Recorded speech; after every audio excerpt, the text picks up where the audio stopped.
Cotton research institute में, जहाँ पर डायरेक्टर जाहिर साहब हमारे साथ मौजूद हैं और उन्होंने यहाँ पे एक प्रोग्रेसिव ग्रोवर आए हुए हैं जो कि कपास को ही काश्त करते हैं और कपास को ही फॉट करते हैं और इसी के साथ इनका तमाम रोजगार जो है जुड़ा हुआ है।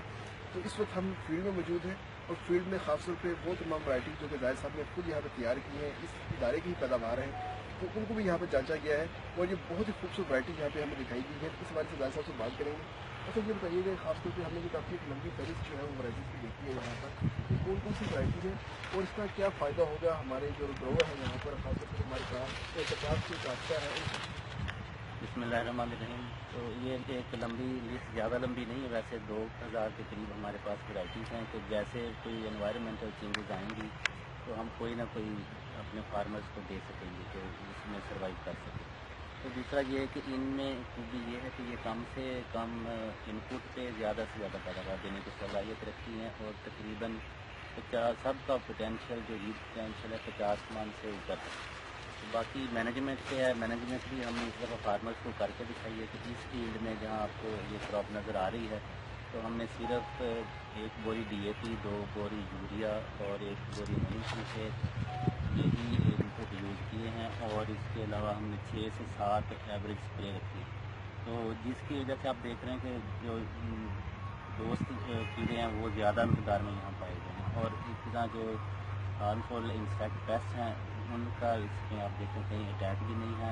मैनेजमेंट हमने की है और स्प्रे भी पिंक बोर्ड उनके खिलाफ कोई नहीं। अच्छा, ये बताइएगा कि वैराइटी हमने यहाँ पर देखी है, ये कितने अर्से बाद मार्केट में दस्तियाब होंगी हमारे किसानों के लिए? आपके पास यहाँ पर इंस्टीट्यूट में चल रही है, बहुत अच्छा चल रही है, लेकिन ये आम किसानों को कब तक दस्तियाब होंगी और कौन कौन सी वैराइटी जो है पहले दस्तियाब? अच्छा, एक तो हमें पिछले साल अप्रूव हुई है, वो तो हम इस साल फार्मर्स को मिल जाएगी, उसका कमर्शलाइजेशन का लाइसेंस भी आ गया CAN 632। और जो बाकी हैं इनमें कुछ का पहला साल है नेशनल ट्रायल में, कुछ का दूसरा साल है। जो 2 साल कंप्लीट कर चुकी हैं उसमें CIN 343 और CIN 663 और साइटो 515 3 ये वैराइटीज़ हैं। अगर ये इनका रिजल्ट इस साल भी अच्छा है तो ये फार्मर्स को मिल जाएंगी इसी साल। और जो फार्मर को जो है इसी साल ये तमाम जो है ये वैराइटीज़ जो है वो मिल जाएंगी, क्योंकि इनको जो ट्रायल बेस है इनका 1 साल और 2 साल मुकम्मल हो चुका है। जैसे जिस वैरायटी का 2 साल ट्रायल मुकम्मल होता है उसके बाद वो मार्केट में आने को तैयार होती है और इस वक्त बहुत ही खूबसूरत वैरायटी है, ये तैयार हो चुकी है और ऑलमोस्ट 1 से 2 साल के अंदर मार्केट में दस्तियाब होगी। उसके बाद हमारे किसान जो है वो 50 मन फी एकड़ की पैदावार के हिसाब से पैदावार ले सकेंगे।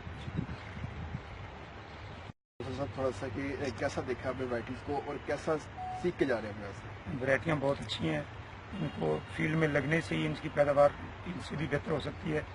मेलसी के एरिया में अगर ये वैरायटीज लग जाएं तो डॉक्टर साहब कह रहे हैं इनसे भी पैदावार 10 मन बढ़ सकती है। वो कैसे बढ़ा सकते हैं? हीट टॉलरेंट भी हैं और पिंक बोलवर्म का जो आजकल ज़्यादा मसला चल रहा है उनके लिए भी काफ़ी अच्छी कुव्वत मुदाफ़त नज़र आ रही है इनमें। तो खासतौर पे कौन सी वैरायटी आपको ज़्यादा अच्छी लगी है, इसके अंदर जो इंटरेस्टेड नज़र आएगी आपको थोड़ी सी? 632 ये 511। क्या वजह है इसकी? इनमें स्किन का प्रॉब्लम भी नहीं है, बोलवर्म भी ठीक है, पिंक बोलवर्म के खिलाफ भी बहुत अच्छा काम कर रही हैं, हीट टॉलरेंट भी हैं, कम खर्चे पे कम पानी में बेहतर परफॉर्मेंस कर सकती हैं। सब